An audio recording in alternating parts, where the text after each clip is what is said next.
আগামীকাল যুক্তরাষ্ট্র ও বাংলাদেশের মধ্যে একটি বাণিজ্য চুক্তি সই হবে একথা জানিয়েছেন বাণিজ্য উপদেষ্টা শেখ বশির উদ্দিন। রোববার সচিবালয়ে সমসাময়িক ইস্যুতে সাংবাদিকদের সঙ্গে আলাপকালে এই তথ্য জানান তিনি। উপদেষ্টা আরো বলেন, বর্তমানে যুক্তরাষ্ট্রে প্রায় 1 লাখ কোটি টাকার পণ্য রফতানি করছে বাংলাদেশ।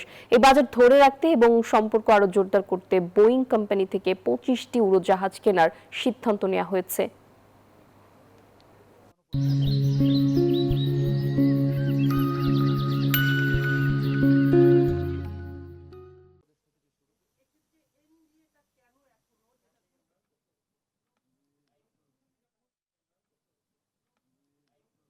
দ্বিপাক্ষিক একটা যে কোনো বিক্রয় চুক্তি থাকে, এটা ব্যক্তি পর্যায়ে হলেও একটা নন ডিসক্লোজার থাকে যে ভাই এই কথাটা আপনি আর কাউকে বলবেন না, যতক্ষণ পর্যন্ত আমাদের মধ্যে চুক্তি সম্পাদিত না হয়।